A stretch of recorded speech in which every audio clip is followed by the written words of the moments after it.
Disclaimer, मेरी आप सबसे गुजारिश है, ये वीडियो सिर्फ एंटरटेनमेंट के लिए है, तो लिहाजा इस वीडियो को अपने दिल के फेफड़ों पे मत लेना। ज्यादा तबीयत खराब हो तो किसी अच्छे डॉक्टर के पास जाकर अपना इलाज करवा लेना। रामपुर नामक गांव में एक नायरा नाम की लड़की अपनी माँ अक्षरा और पिता नैतिक के साथ रहती थी। उसके माता पिता बड़े ही दयालु थे। नायरा भी उनके जैसे ही थी। नायरा अब बड़ी हो गई थी। कुछ दिनों बाद उसकी शादी कार्तिक नाम के एक लड़के से हुई। कार्तिक नायरा के जैसे ही गरीब परिवार से था। नायरा के दयालु स्वभाव ससुराल में भी वैसे ही था। जो कोई भी उससे कुछ मांगने आता वह बिना सोचे समझे उसे दे देती। एक दिन उसकी पड़ोसन प्रीता उसके घर आती है और उससे कहती है, बहन, मेरा बेटा दूध के लिए रो रहा है। वह बिना चीनी दूध ही नहीं पीता। मेरे घर में अभी चीनी नहीं है। क्या तुम मुझे चीनी दे सकती हो? नायरा झट से अंदर गई और कटोरे भर चीनी उसे दे दी। यह सब उसकी सास सुहासनी देख लेती है। वह नायरा को खूब सुनाती है। हर रोज खेत में काम करने जाते हैं, तब हमारे घर में अनाज आता है और तुम हो जो इसे पड़ोसनों में बांट देती हो। एक दिन सुबह बहुत बारिश हो रही थी। नायरा के सास ससुर और कार्तिक काम पर जाते हैं, लेकिन बारिश की वजह से उन्हें काम नहीं मिलता। वे शाम को घर वापस आ गए। ऐसे ही लगातार कई दिनों तक बारिश आने की वजह से उनको काम नहीं मिलता। उनके घर का अनाज भी खत्म हो गया। कार्तिक को बहुत जोरों की भूख लगी थी, लेकिन अब वह करे तो करे क्या।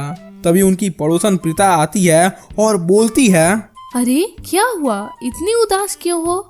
नायरा उससे अपनी सारी मुसीबत बताती है। प्रीता वहां से अपने घर जाती है और एक झोले में कच्चा दाल चावल और सब्जी ले आती है। नायरा सामान को लेकर अंदर जाती है और खाना बना लेती है और बोलती है, माँ जी, चलिए मैं खाना परोस देती हूँ, चलकर खा लीजिए।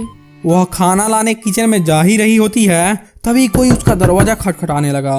नायरा बाहर जाकर देखती है तो वहाँ एक बूढ़ी सी औरत कोकिला भूखे मारे रो रही थी। नायरा से ये सब देखा नहीं गया।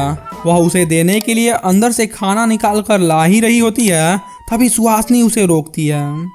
लेकिन नायरा अपनी आदत से मजबूर वह बेचारी कोकिला को खाना दे देती है। कोकिला खाना खाती है और नायरा को बहुत दुआएं देती है। कोकिला बहुत भूखी होती है। वह खाना खाती है और फिर मांगती है। ऐसे ही वह सारा खाना खा गई। कार्तिक को बहुत जोरों की भूख लगी होती है। वह नायरा को आवाज लगाता है, लेकिन नायरा की तरफ से कोई जवाब न मिलने की वजह से वह खुद रसोई घर में चला जाता है। वहां जाकर देखता है तो सारे पतीले खाली पड़े थे। वह गुस्से में आकर चूल्हे पर एक लात मारता है, जिससे चूल्हा टूट जाता है। यह सब देख नायरा रोने लगी। तभी कोकिला नायरा से बोलती है, बेटा, तुम परेशान ना हो, मैं एक ऐसा चूल्हा बनाऊंगी जो कभी नहीं टूटेगा।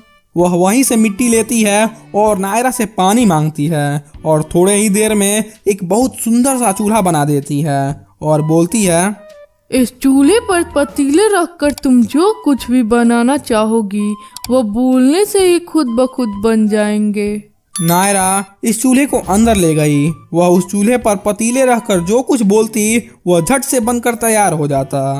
अब वह सभी लोगों की मनपसंद खाना बनाती और खिलाती। सभी लोग नायरा पर बहुत प्रसन्न रहने लगे।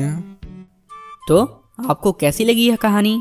अगर कहानी पसंद आया हो तो वीडियो को जरूर लाइक कीजिए और ऐसे ही मज़ेदार कहानियाँ देखने के लिए चैनल को सब्सक्राइब कीजिए।